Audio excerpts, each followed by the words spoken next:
Boa noite a todos, boa noite aos alunos e às alunas matriculados no curso Seminário de Leitura, Literatura Brasileira da Faculdade de Letras da Universidade Federal de Minas Gerais e aos ouvintes que, porventura, acessarem a este vídeo. Inicio aqui as nossas aulas assíncronas, em que debateremos e discutiremos a literatura do Milton Ratum, a obra do Milton Ratum, que é um escritor brasileiro contemporâneo, em sua relação com o período da ditadura civil-militar brasileira. Leremos algumas crônicas neste mês do Milton Ratum e no próximo mês leremos os seus 2 romances que fazem parte de uma trilogia que ainda está em desenvolvimento, os romances A Noite da Espera e Pontos de Fuga, que pertencem ao livro, a trilogia O Lugar Mais Sombrio, cujo último volume ainda aguarda publicação. Hoje nós discutiremos 2 textos que foram passados como leitura sugerida, mas que são textos importantes para o entendimento desta relação entre a literatura brasileira contemporânea e a ditadura civil-militar. A aula de hoje, esta discussão que nós faremos, se estrutura principalmente em um título que eu coloco no cronograma, que é Narrar sobre a ditadura. Então, nós pensaremos, a partir destes 2 textos que foram indicados como leitura, o que é narrar sobre a ditadura, o que representa essa relação entre literatura contemporânea brasileira, obviamente, e o período da ditadura civil-militar. Por que este tema? E por que também a literatura contemporânea tem trazido para dentro de si o período da ditadura civil-militar? Vocês devem estar se perguntando, não é? Por quê? Estes 2 textos que eu coloco, eles procuram, de certa forma, pensar e responder essa pergunta. Cada um de seu modo, obviamente. O primeiro texto é um texto de uma professora aqui da Faculdade de Letras, que é a professora Maria Zilda Ferreira Cury, e é um texto que vai analisar e comentar principalmente determinadas obras que não estão no nosso escopo de leitura. São obras em que a ditadura civil-militar aparece de uma forma um tanto quanto mais impactante, talvez, e mais traumática do que nas obras que leremos. O segundo texto é de um sociólogo, de um historiador,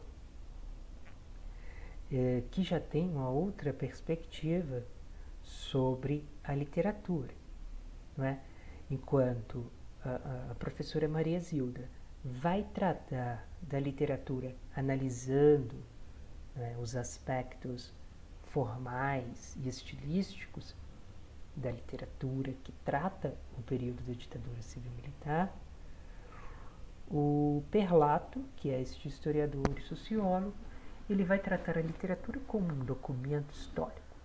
né? É interessante a gente perceber, né, estes dois pontos de vista e pensar que nós, dentro do curso de letras, e vocês que estão iniciando agora, vão se afiançar disso, né? Nós, enquanto estudiosos de letras e estudiosos de literatura, devemos levar em consideração, antes de mais nada, os aspectos formais e estilísticos, os aspectos inerentes ao texto. Então, analisar, quando se faz essa relação entre literatura e história, pensar como que a história, o período histórico, está sendo formalizado, está sendo ficcionalizado no texto, né?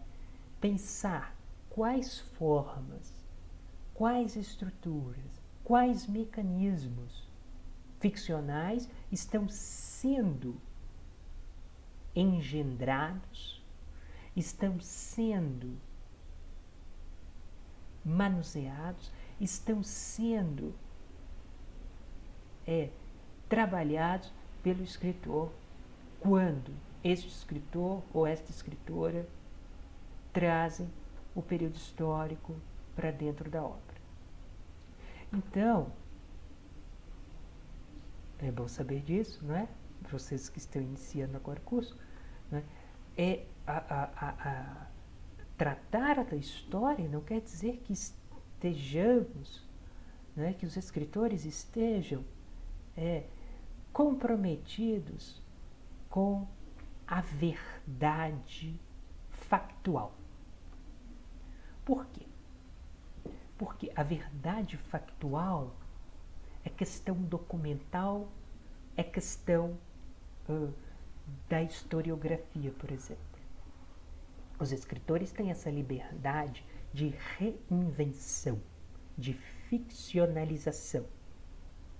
Mesmo quando lidam com este passado histórico, não é? Claro que eles vão estar atentos ao que aconteceu lá atrás.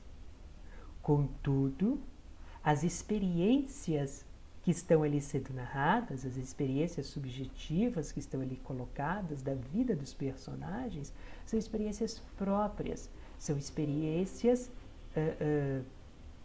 que são experiências próprias dos narradores, que são experiências do texto, e não necessariamente dizem respeito a fatos verídicos, mas que são verossímeis, no sentido de que estão atreladas àquilo que aconteceu e não deixam de dizer daquilo que aconteceu, só que dizem a partir de um ponto de vista e de uma narrativa que é comum, quer dizer, que é própria àquele narrador, àquela personagem, que não necessariamente possa ter existido realmente, né? Então a literatura, ela tem essa possibilidade, ela permite esta possibilidade quando ela está tratando de um passado histórico. Pedirei um momento a vocês, porque preciso colocar o carregador aqui. Só um momentinho.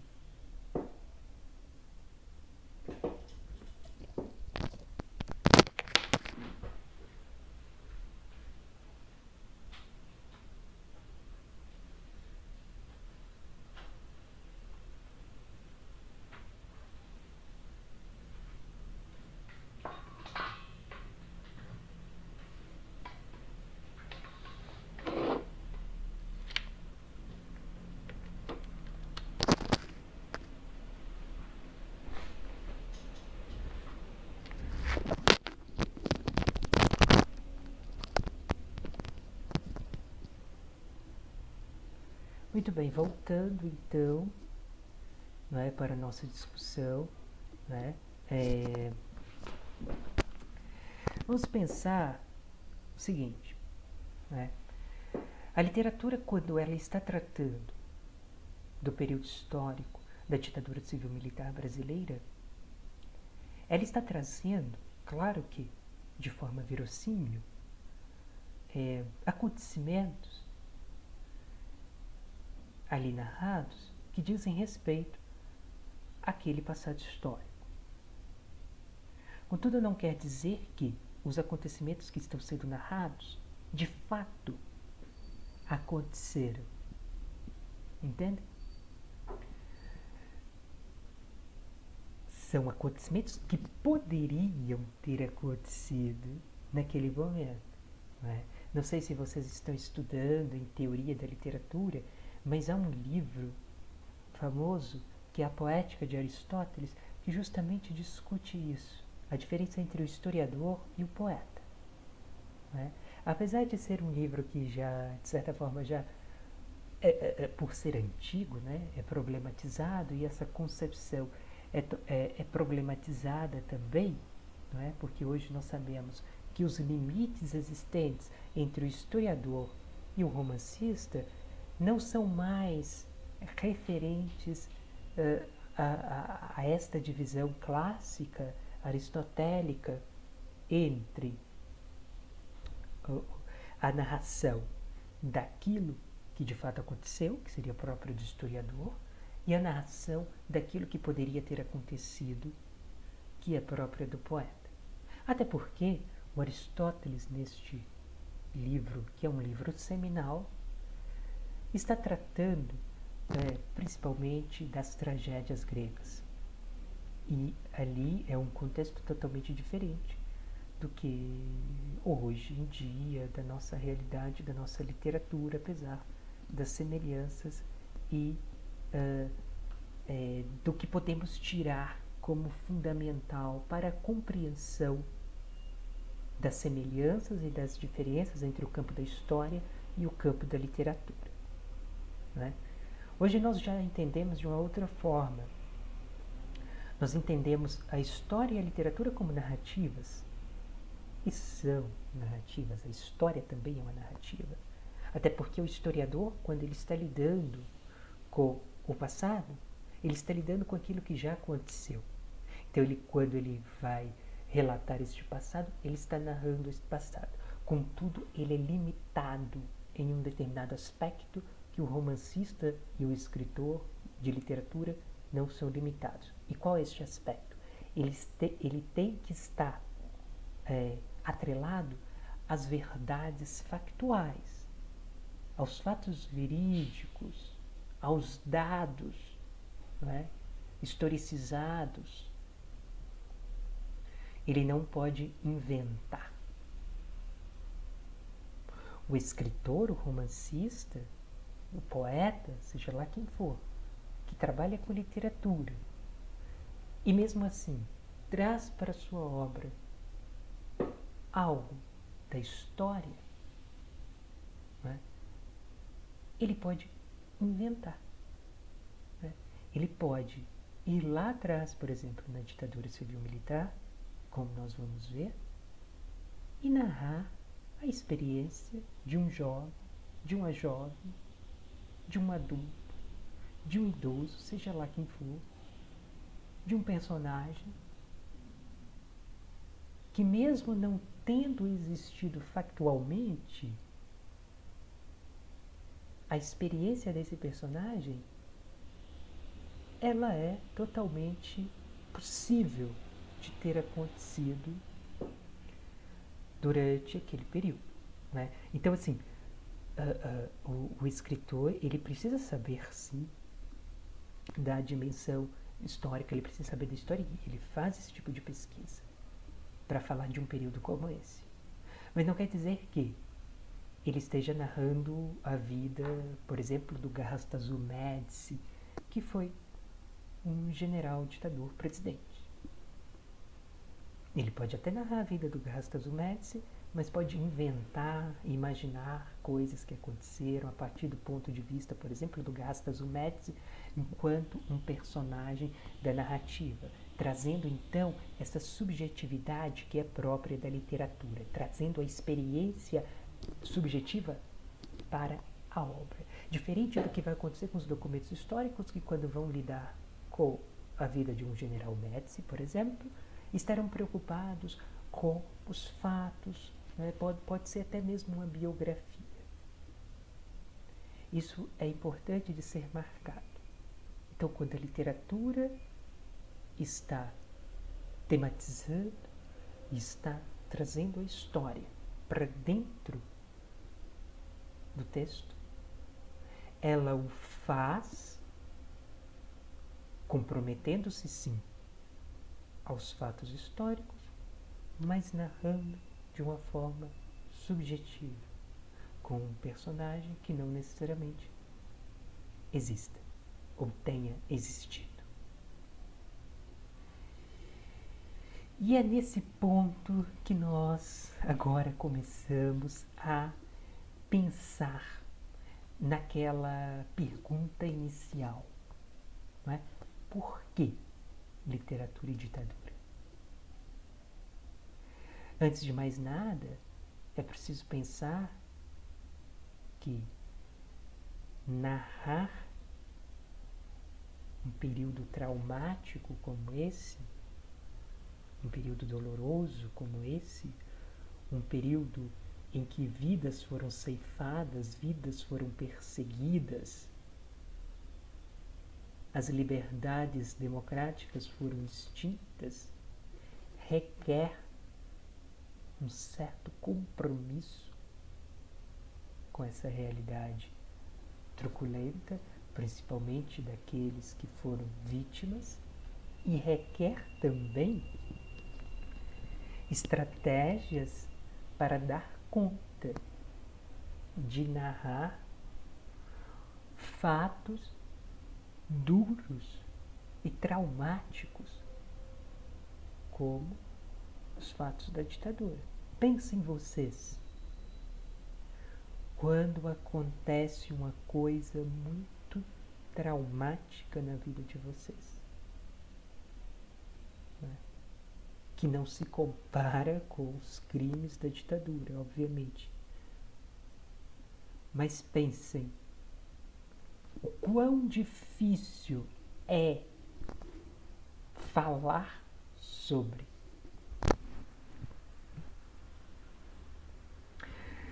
Pensando nisso, né, há uma famosa frase do Primo Levi, né, e que depois foi pensada pelo filósofo Adorno, que se refere já ao contexto do pós-guerra na Europa, se refere ao contexto do pós-nazismo, né? Que é o seguinte: é possível narrar após Auschwitz. Né? Esta frase, meus caros, esta frase, apesar de tratar de um outro período, ela é fundamental para a gente discutir o que estes textos estão trazendo. Por quê? Auschwitz foi a experiência mais dura na nossa história recente de massacre. Foi um campo de concentração durante o regime nazista, como você sabe, e que foi responsável por milhares de mortes. Aqueles que sobreviveram a Auschwitz saíram de lá mudos. Walter Benjamin, em um texto bastante seminal também, que vocês poderão conhecer, que é o narrador, considerações sobre Nikolai Leskov. Walter Benjamin, ele vai justamente problematizar isso, pensando também nessa famosa frase: é possível narrar? É possível narrar a dor? É possível narrar o trauma? É possível, diante de uma experiência limite, como o Holocausto, ou como a ditadura, a tortura, é possível que aqueles que que sobreviveram possam narrar? E é justamente isso que estes textos vão tentar discutir, sob diferentes pontos de vista. Então, há um movimento muito grande na literatura contemporânea brasileira de se voltar a este passado da ditadura militar. E por que há este movimento? Não quer dizer que a literatura contemporânea só trate disso, até porque a literatura contemporânea, nós vamos ter oportunidade para discutir isso em uma outra aula, o campo do contemporâneo, o que é o contemporâneo e tudo mais. O contemporâneo apresenta várias tendências. Tendências estas que se marcam pela instabilidade do momento presente. Já não é mais uma arte que pretende ser fixa e que pretenda se tornar paradigma. É uma arte que é uma arte do instável, do provisório, daquilo que é precário e que não se faz estabelecido.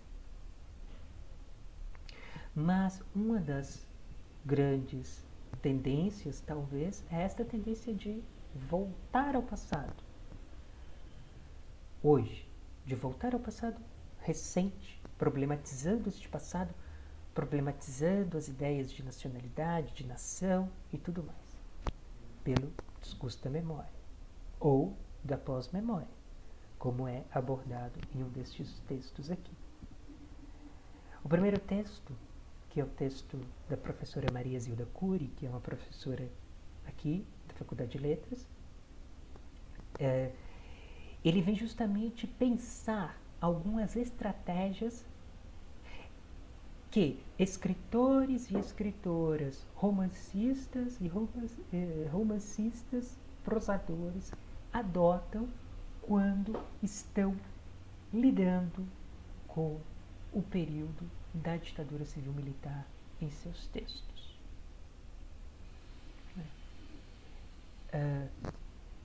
E o texto começa justamente evocando um teórico escritor argentino muito conhecido, que talvez vocês terão a oportunidade de ler, que é o Ricardo Piglia. O Ricardo Piglia, no famoso texto Uma Proposta para o Novo Milênio, ele pretende acrescentar as 5 propostas elencadas pelo escritor cubano-italiano Italo Calvino, que é o famoso escritor que escreveu, digamos, Por que Ler os Clássicos, dentre outros livros importantes, Ele pensa 5 propostas para o novo milênio, que é o nosso milênio, isto no milênio anterior, segundo milênio, pensando agora no terceiro. Ele elabora 5 propostas, pensando na arte e na literatura. E o Ricardo Piglia, na condição de latino-americano, daquele que possui a mirada estrábica, que vocês vão ver em outro texto também, ele pensa numa outra proposta. Que proposta é essa? O deslocamento. O deslocamento que em si guarda uma imagem espacial, não é? Por quê? De um ponto se desloca para outro. Então há aqui o desenho de algo que, de certa forma, se desestabiliza. Por quê? Não precisava se deslocar se não há um incômodo inicial. E que incômodo é esse? É uma inversão existente entre o que era uma voz central, por exemplo, vamos pensar assim, há um deslocamento de centro para a periferia, e a periferia se faz centro. Há um deslocamento, digamos, por exemplo, do Ocidente, da Europa, para os países à margem, seja na América Latina, na Ásia ou na África. Então é como se A partir de agora, outras vozes, que não eram vozes preponderantes e centrais, serão também, neste deslocamento, vozes preponderantes, vozes centrais, e que conviverão com as outras vozes. É importante marcar. Não quer dizer que as outras vozes estejam silenciadas, mas as que foram silenciadas historicamente agora poderão falar, poderão se expressar por esse deslocamento que se opera também na narrativa. Então a professora Maria Zilda Cury, ela começa falando sobre esse conceito, sobre essa proposta elaborada pelo Ricardo Piglia, não é? Que se soma a 5 propostas elaboradas pelo Ítalo Calvino. Ela pensa essa proposta justamente como mote do seu texto, que é intitulado Memória e Resistência, Figurações da Ditadura na Literatura Brasileira Contemporânea. Não é? E ela diz que é importante esse deslocamento narrativo, uma vez que, como estávamos dizendo antes, né, estar diante do trauma, narrar o trauma e pensando, vocês devem levar em consideração, né, e eu espero que levem isso em consideração. Vocês devem se lembrar do que significou a história da ditadura em nosso país. O que significa essa história, e é preciso voltar lá atrás, né, e lembrar das atrocidades cometidas por este Estado ditatorial e opressor. Pensar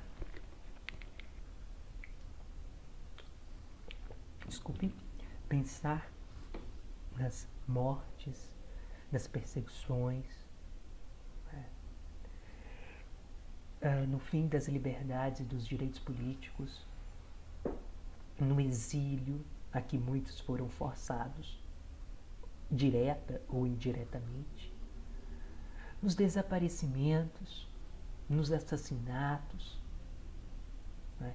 em tudo isso que fere a nossa história e deixa as feridas de fato abertas quando não enfrentadas, quando não encaradas, quando não debatidas, quando não problematizadas. Mas a questão é que é difícil problematizar para aqueles que sobreviveram. Então, os escritores, quando narram a ditadura, para dar conta dos impactos traumáticos deste período, precisam repensar o modo mesmo como eles narram. Precisam repensar a forma. A literatura não vai ser a mesma depois da ditadura. É possível narrar após Auschwitz? É possível narrar após a ditadura? É possível. Tanto é que nós vemos essa quantidade de livros, de narrativas, que vêm após a ditadura. Seja aquelas que foram produzidas no momento da ditadura, ou seja, no calor da hora, nos anos 60, 70 e 80, sejam aquelas que vêm depois, ali nos anos 90, início dos 2000, e sejam as mais recentes, né? Que nós poderíamos chamar de ficção pós-ditatorial, que já não mais foram escritas naquele momento da ditadura militar, e nós temos uma série de livros que foram escritos naquele momento, e que é abordado no segundo texto, no artigo do Fernando Perlato, que é um historiador e sociólogo, né? E vocês lá veem uma lista de livros que foram escritos naquele momento, no calor da hora, e que refletem diretamente a violência do regime e que estão atuando como resistência direta a este regime, mesmo que de modo cifrado. Por quê? Não se podia narrar diretamente, tendo em vista a censura e a perseguição.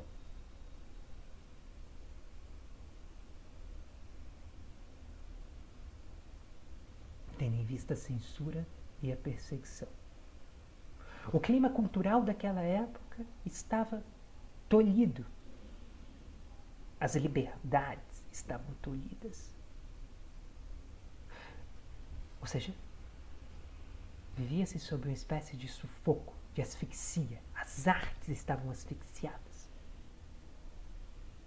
E nós percebemos muito bem quando lembramos dos festivais de música, por exemplo, de teatro.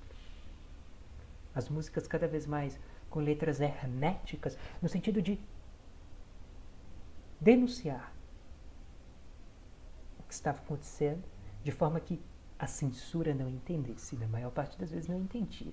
E quando entendia, entendia erroneamente. Haja vista, como exemplo, a experiência do Caetano Veloso, né? que recentemente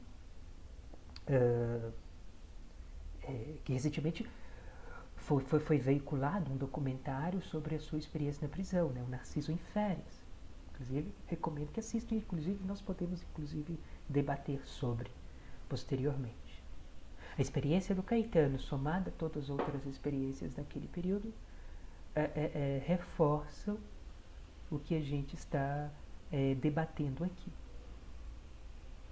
Mas voltando à literatura contemporânea, que é uma literatura pós-ditadura, ou seja, que neste momento está refletindo um passado, ou seja, aquilo que já aconteceu. Não estamos mais sob o regime militar, apesar das semelhanças, né, trágicas semelhanças entre o governo atual e a ditadura militar, inclusive o que reforça a nossa tarefa de pensar a partir da literatura, a partir da ficcionalização, a partir da forma literária, de pensar este passado e debater este passado, que não pode ser esquecido. E a literatura, então, né, e isso vai ser discutido em outra aula, a literatura, então, funciona também como uma espécie de suplemento aos arquivos existentes e que favorece com que nós possamos estar diante deste passado, entender este passado a partir das vozes narrativas subjetivas e assim, não é? Talvez mais efetivamente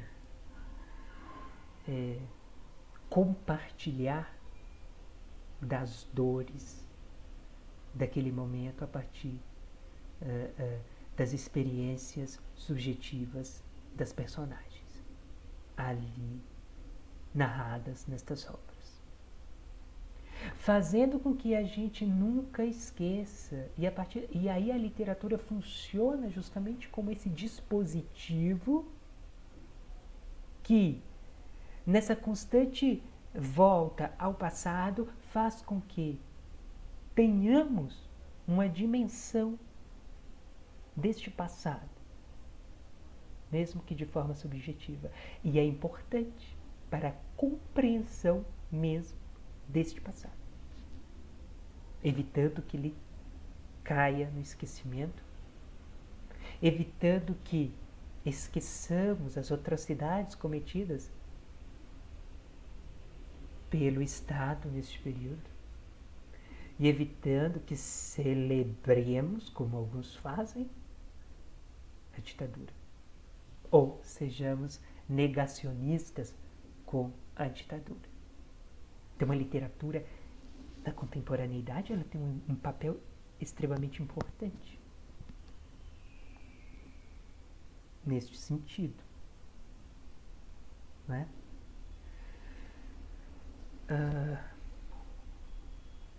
Então, voltando ao texto, A professora Maria Zilda, então, ela recorrendo ao deslocamento elencado pelo Ricardo Piglia, ela vai dizer do deslocamento narrativo. Esse deslocamento narrativo, ele se processará de diversas formas nas narrativas sobre a ditadura. Não é? O que seria esse deslocamento narrativo? É, por exemplo, o aparecimento de diversas vozes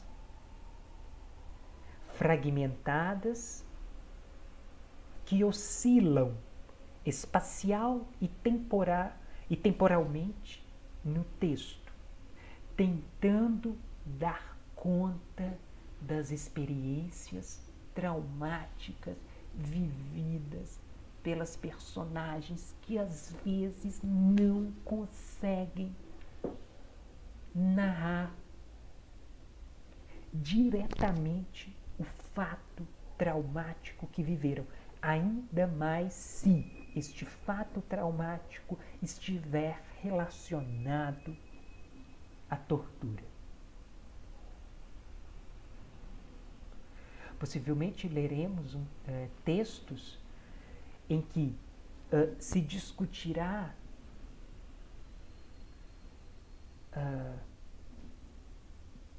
a tortura, e vocês verão o quanto a tortura, não é impactante no corpo e na mente do indivíduo que é torturado.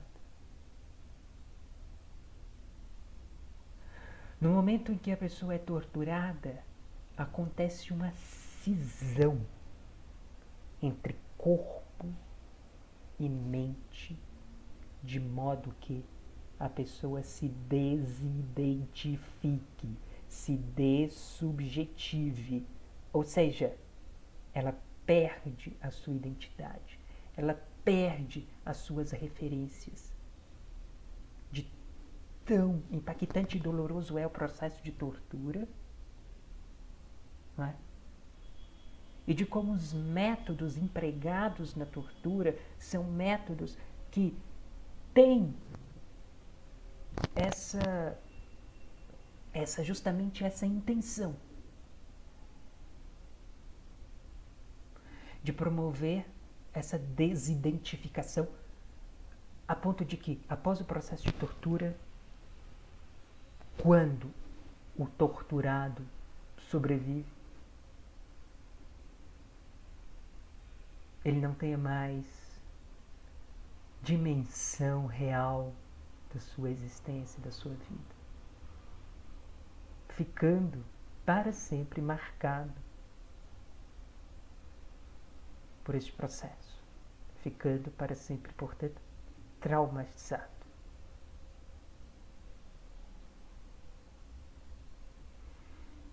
E diante do trauma, e isso a psicanálise freudiana explica muito bem,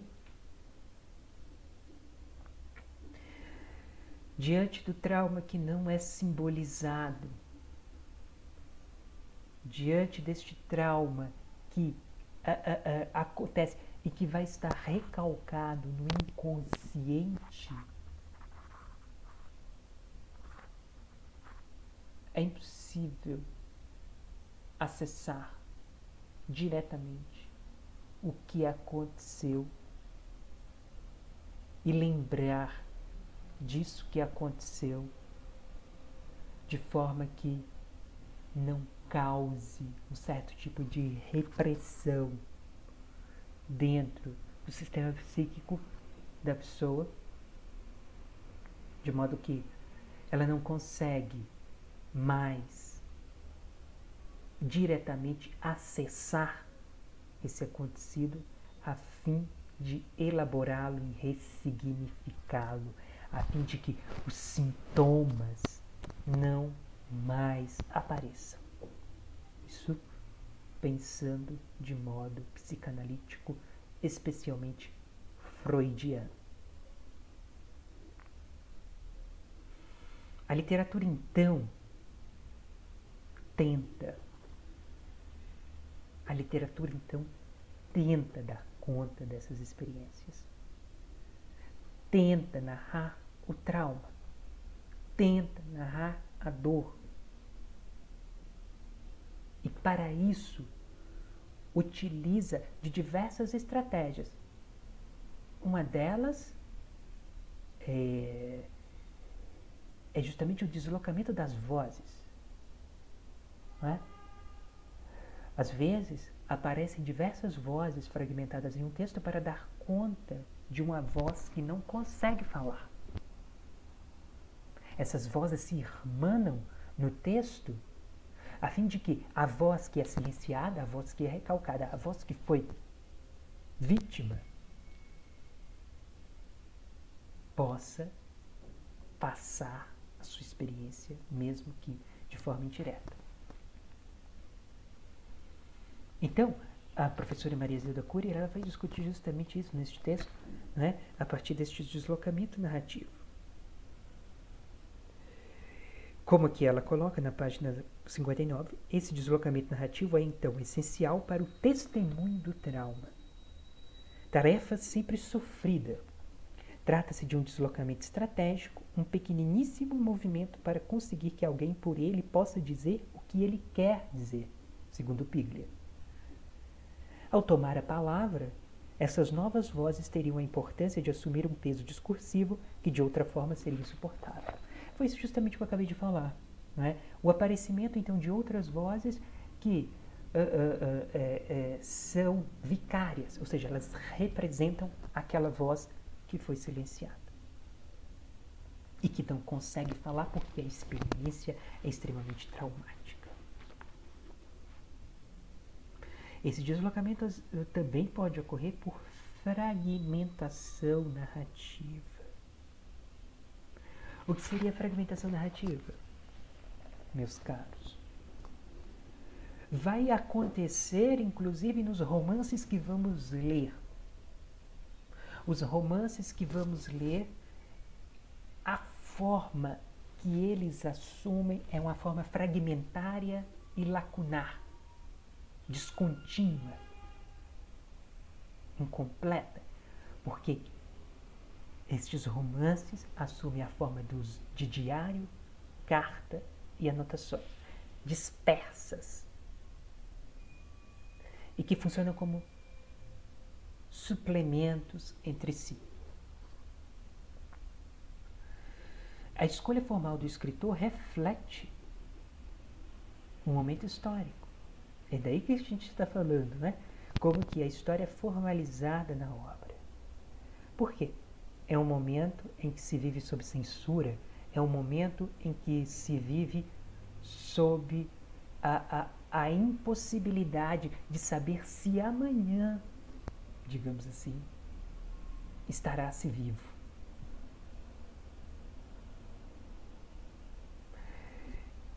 Principalmente para aqueles que eram dissidentes do regime. Intelectuais, professores, artistas do campo, do espectro, principalmente de esquerda, considerados comunistas, não é? Os jovens estudantes que foram duramente perseguidos. E é desses jovens estudantes que estaremos diretamente tratando nestas obras do Milton Ratum.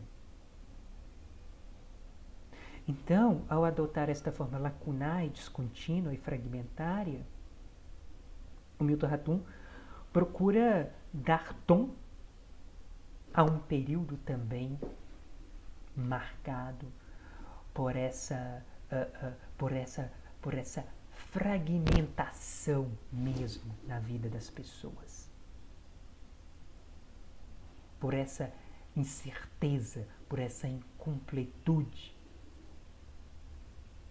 que ritmava aquele momento, que ritmava os anos de chumbo, iniciados principalmente depois da decretação e da promulgação do Ato Institucional número 5, em 68, que sistematizava a tortura.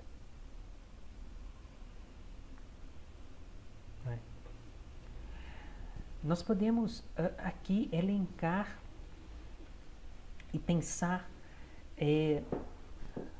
numa série de acontecimentos históricos que só reforçam, acontecimentos históricos relativos à ditadura civil-militar, que só reforçam o período como um período repressivo e traumático. Estão aí as tantas e vocês podem ver e pesquisar depois. Mas quando lermos diretamente a obra do Hatoum, nós veremos como que isso está colocado na obra dele, nestes dois romances mais recentes, né, que é A Noite da Espera e Pontos de Fuga. É importante pensar o seguinte, que por serem escritos sob a forma de diário, carta e anotações, nós veremos, né, o surgimento e a preponderância das subjetividades das personagens, no que chamaríamos de escritas de si. Né? Pensaremos também sobre isso no decorrer das aulas. Pensaremos que essas escritas de si, sejam diários, cartas ou anotações, como nós já propusemos aqui, refletem esse período conturbado e refletem, nesse sentido, de uma forma bastante subjetiva. São vidas comuns, vidas de seres comuns, vidas que estavam sendo vividas durante a ditadura, mas que poderiam estar sendo vividas em outras épocas, quaisquer épocas, mas que, sendo vividas naquele momento de sufoco, naquele momento de asfixia, naquele momento de perseguição, fazem com que os dramas subjetivos de cada narrador, de cada personagem, se amplifiquem. Não é? Uma vez que se entrelaça o subjetivo com o coletivo. Não é? Então, vamos pensar ao longo deste curso nestas estratégias narrativas utilizadas pelo Milton Hatoum para narrar as experiências desses sujeitos que viviam sob o regime ditatorial. A proposta, antes de comentar rapidamente o segundo texto, já que estamos aproximando de 1 hora de vídeo, não é? A proposta é pensar também nas crônicas. As crônicas que foram colocadas como leitura obrigatória deste primeiro mês, elas dão pistas, elas são índices do que virá a acontecer na narrativa dos dois romances trabalhados por nós. Por quê? Estas crônicas, algumas são contextualizadas também na ditadura civil-militar, outras não são, mas têm temática comum com com os romances, né? Quando vocês começarem a ler os romances, depois de terem lido as crônicas, vocês atestarão o que eu estou dizendo aqui. Porque vocês perceberão que o Milton Ratum coleciona certos personagens, certas situações que já estavam delineadas nestas crônicas ou nos contos, mostrando então o arcabouço de um projeto literário, porque o projeto desta trilogia, nós teremos a oportunidade de conversar com o escritor, não é?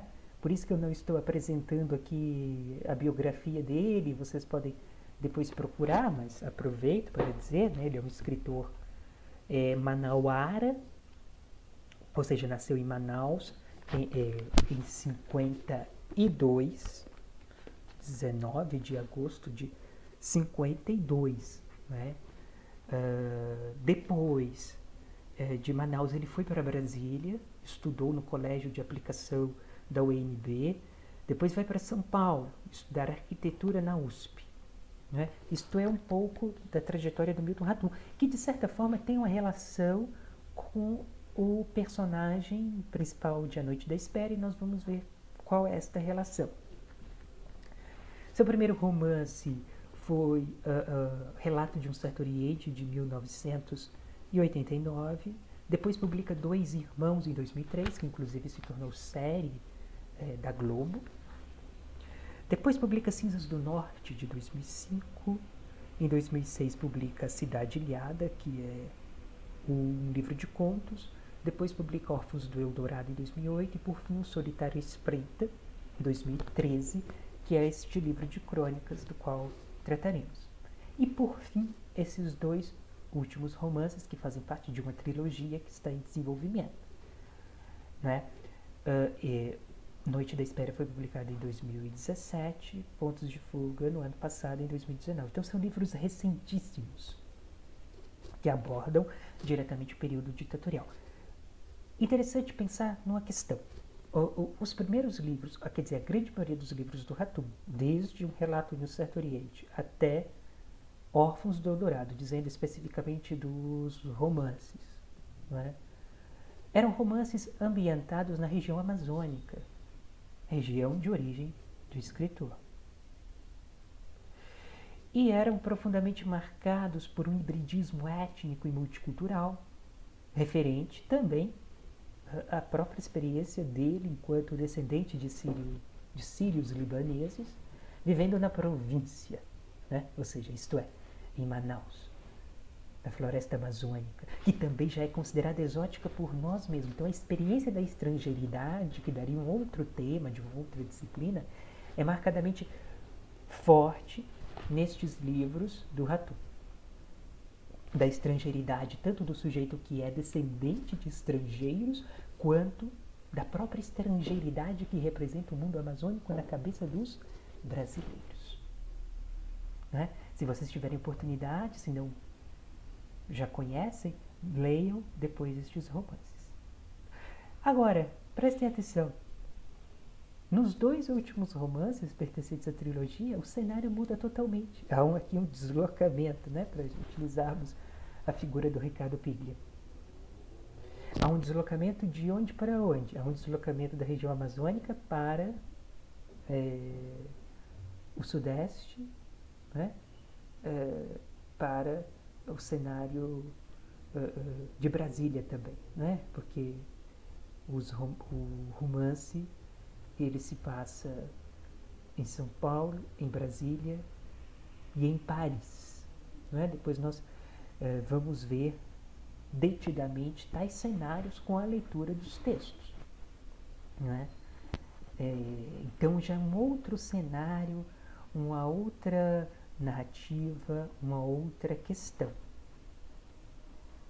Se propõe esta trilogia, antes de mais nada, que já estava sendo pensada pelo Hatoum desde os anos 80, como uma forma de ele narrar a experiência sua naquele momento ditatorial, mas assumindo a forma ficcional de uma personagem diferente dele,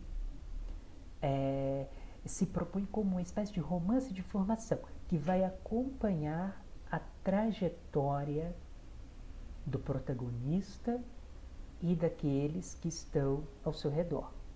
A trajetória desde a adolescência até a vida adulta.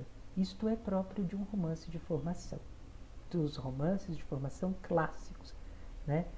Que é o Bildungsroman, né? Que é um romance de formação que tem origem alemã, com Goethe, né? Isso aí já está mais na área da teoria, depois vocês podem olhar sobre isso. Né? O Bildungsroman, que é o romance de formação, ele dá conta da trajetória do protagonista, ou do herói, entre aspas, né? que vai se formando, passando de etapas em etapas, se formando em concomitância com o mundo. Então não é um romance estático, é de movimento, porque a gente vai acompanhando passo a passo, fase a fase, as transformações do indivíduo frente à sociedade, frente ao seu tempo em que ele está inserido. Por isso, formação. Muito bem, depois nós teremos a oportunidade maior de discutir sobre isso. Para finalizar, quero trazer à baila o texto do Fernando Perlato, bem rapidamente, em que ele está discutindo, ele enquanto sociólogo e historiador, ou seja, não é mais o ponto de vista de uma estudiosa de literatura, como é o caso da professora Maria Zilda Cury, que está interessada, principalmente como nós, não é, na análise crítica literária, textual, formal dos textos, entendendo como estes textos formalmente ficcionalizam a ditadura civil-militar e quais estratégias estes textos estão utilizando. Nós, então, devemos pensar assim, né? Vocês e eu devemos pensar assim. Mas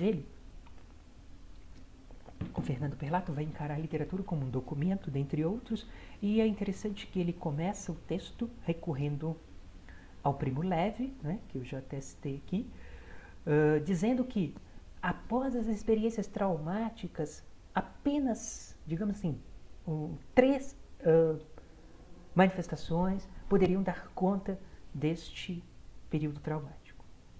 Primeiro, as memórias e os diários, que seriam dos sujeitos sobreviventes deste período traumático, próprios dos sobreviventes. Os estudos sociológicos e históricos, que estariam procurando entender as causas, as consequências dos fenômenos históricos. E as obras literárias. Então, o Fernando Perlato vai trazer justamente isso para a discussão sobre a ditadura militar. Ele vai dizer que existem os diários e as memórias daqueles que sobreviveram, seres reais, seres históricos, como se estivessem narrando a sua biografia. Não é? Existem os estudos sociológicos históricos, obviamente, porque se trata de um período histórico. Mas ele quer falar, bem brevemente, sobre as obras literárias que dizem respeito à ditadura militar. Novamente ele faz uma divisão, que eu de certa forma já fiz aqui também, né? Existem aquelas obras que estavam sendo escritas no calor da hora, no momento, ali nos anos 60, 70 e 80, que servem como resistência direta ao regime, então estavam sendo escritas naquele momento, são ficções da ditadura e na ditadura. Depois temos uma ficção que nós chamaríamos de pós-ditatorial, mas aí dos anos 90, 2000, há alguns romances muito importantes neste momento. mas ele destaca principalmente os romances que vieram depois de 2014. Lembrando que 2014 é o ano de cinquentenário do golpe militar, que foi dado em 64.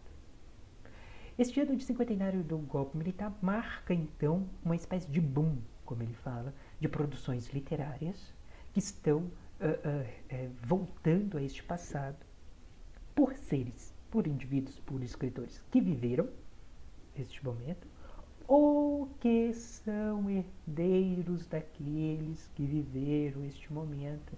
E neste sentido há um diálogo com o texto da professora Maria Zilda Cury, quando ela diz sobre a questão da pós-memória e da herança, né? Lembrando, aludindo-se a Marianne Rich, que vai dizer sobre a pós-memória, e ao Derrida, Jacques Derrida, no Espectros de Marx, que vai, e também no Da Hospitalidade, que vai falar sobre essa questão do herdeiro, né? Daquele que herda um passado, mesmo não tendo vivido este passado, e não escolhe, porque ele herda. É um legado que lhe é dado e ele não tem escolha sobre isso. E a pós-memória nesse sentido, não é? Porque a pós-memória é uma memória vicária, representativa daquele que de fato viveu. São os filhos e os netos daqueles que viveram sob o regime e carregam esta memória que não é sua, mas é uma memória daqueles que viveram e que estão diretamente relacionados a este ser que é o herdeiro, né? São conceitos assim um pouco complexos neste início, mas que serão importantes depois ao longo do curso, e vocês poderão entender. Quaisquer dúvidas, vocês podem ficar à vontade para discutir em momento oportuno. Bom, finalizando, o texto do Perlato, então, vai trazer isso, né? Vai dizer, destes livros, ele quer focar nestes romances contemporâneos nossos, principalmente após 2014, deste boom, né? Que, segundo ele, é explicado justamente pelo mercado editorial que se lança aproveitando do cinquentenário do golpe. Então, várias narrativas vão surgir em torno do golpe, mas também, em 2014, ainda a gente não estava pensando no que viria a acontecer, mas que já mostra também uma preocupação com a ascensão de um discurso militarista, negacionista, né? Que, ora, nega que a ditadura tenha feito tanta atrocidade, ou às vezes até exalta, né?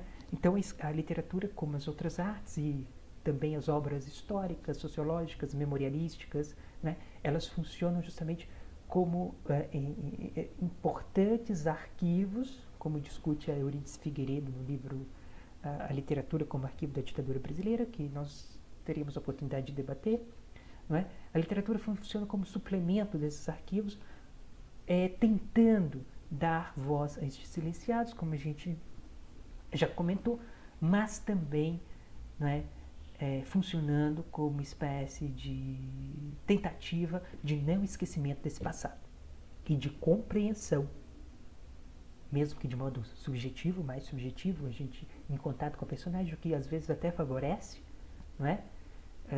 De compreensão deste passado. Então ele vai falar dessas obras e destaca 4 elementos nestas obras referentes à ditadura: a questão da luta armada, não é?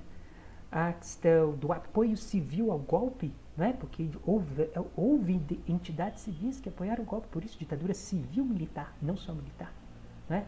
A gente já vê isso com a Marcha com Deus, pela Família e pela Liberdade, que já pedia a intervenção militar para derrubar o governo reformista do João Goulart, do Jango, né? Acusado de comunista, mas nada comunista era. Apenas na cabeça da nossa elite conservadora de sempre, né? Na cabeça dessa nossa elite empresarial, de alguns setores conservadores da Igreja Católica, não é? O João Goulart era visto como comunista, então era preciso extirpá-lo. Então a sociedade civil, em peso, apoia o regime. Também a experiência do exílio, do fenômeno do exílio, a literatura dá conta disso, e dos seres comuns, não é? Seres como nós, banais, que vivemos nesse período que às vezes não são tão pesquisados pela história, né? Seria uma espécie de micro-história no campo da história e tudo mais, né? E aí a literatura contemporânea ela tem trazido isso em cena, né? Ele dá uma enumeração de vários romances que têm debatido isso, né? E pensando nos romances que nós vamos ler, né? Eu destaco que destes 4 elementos que ele coloca, 3 são presentes. 3, à exceção da luta armada, que não aparece diretamente neste romance.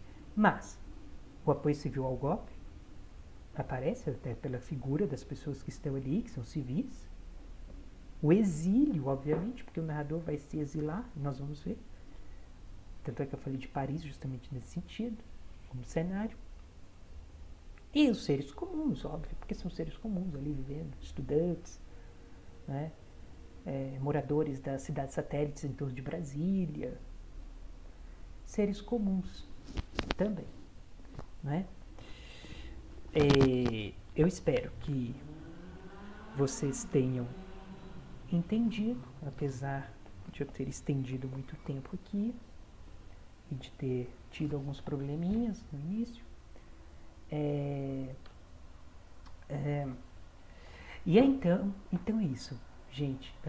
Nós vamos, ao longo deste curso de seminário de leitura, promover este debate em torno da obra do Milton Ratum, em sua relação com a ditadura civil-militar, entendendo as estratégias formais, estilísticas e narrativas que ele utiliza para trazer este período traumático e autoritário para o texto, não é? E então é isso, né? Este é o nosso primeiro vídeo, nossa primeira aula assíncrona, e nos veremos em breve.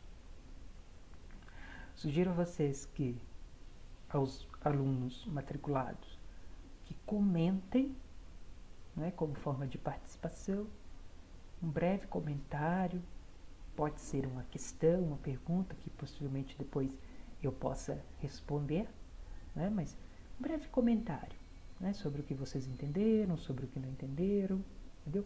Só para eu ver se está todo mundo participando mesmo, né? Uma questão, pode ser um resuminho sobre o que entenderam, não